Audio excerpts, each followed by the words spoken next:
بسم اللہ الرحمن الرحیم۔ آج ہمارا موضوع ہے قیدیوں کے حقوق۔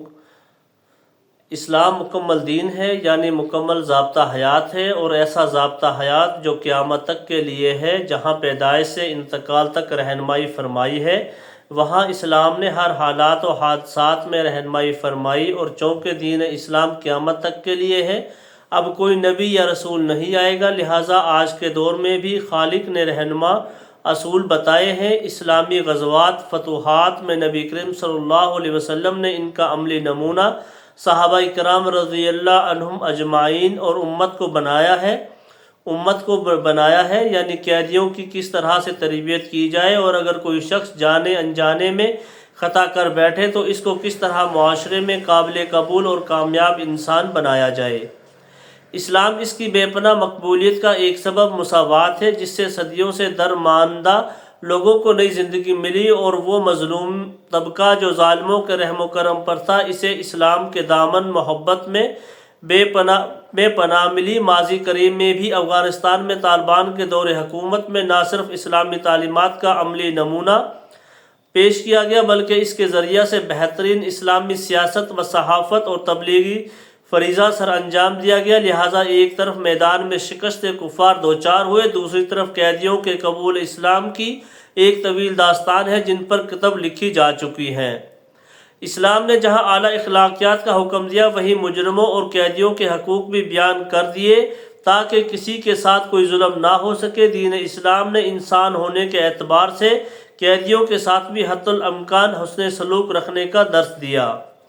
کوئی شخص بھی پیدائشی مجرم نہیں ہوتا، اور مجرم کو قید کرنے کا مقصد انسداد جرائم ہے تاکہ معاشرے میں امن و سکون قائم ہو۔ دوسری طرف قید کا مقصد جرم کا بدلہ اور سزا مقصود ہوتی ہے، اور اس سے یہ بھی مقصود ہوتا ہے کہ دوران قید اس کی اصلاح کی جائے۔ سزا اس لیے دی جاتی ہے کہ معاشرہ مجرم کی تخریبی کارروائیوں سے محفوظ ہو جائے اور اس کی اصلاح بھی ہو جائے۔ جب مجرم کو آزاد معاشرے سے الگ کر کے قید رکھا جائے تو اس پر آزادی کی قدر و منزلت واضح ہو جاتی ہے۔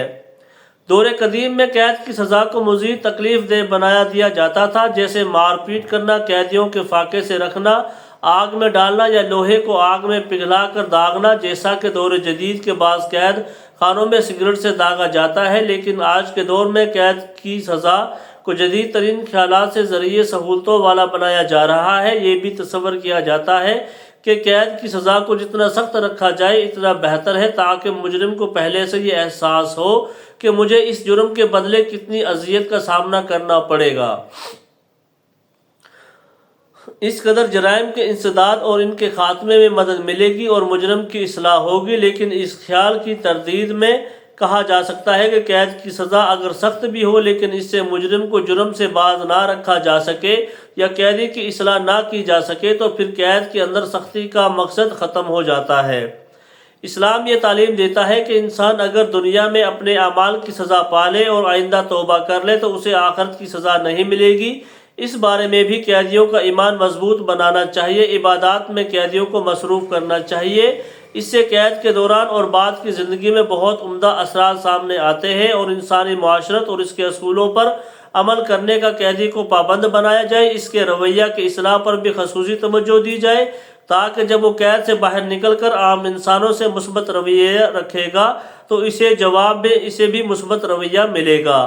مجرم کو نہ تو معاشرے کا دھتکار ہوا انسان تصور کیا جائے، نہ ہی اس کے خلاف نفرت پر مبنی پالیسی اختیار کی جائے۔ اکثر جیل خانوں کے غیر صحت مندانہ سلوک کی وجہ سے مجرم اور زیادہ بھٹک جاتا ہے، پھر یہ قیدی اقتصادی، آئلی اور نفسیاتی مسائل سے دوچار ہو جاتے ہیں۔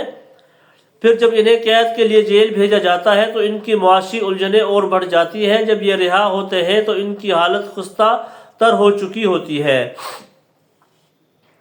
اسی وجہ سے اسلام نے جرم سے نفرت کرنا تو سکھایا، لیکن انسان سے نفرت کرنا نہیں سکھایا۔ اسی لیے اسلامی تعلیمات میں قید کے اندر انسان کے کردار کی اصلاح اور اس کی اخلاقی تربیت اور اس کے نفسیاتی مسائل کو حل کرنے کی کوشش کی جائے۔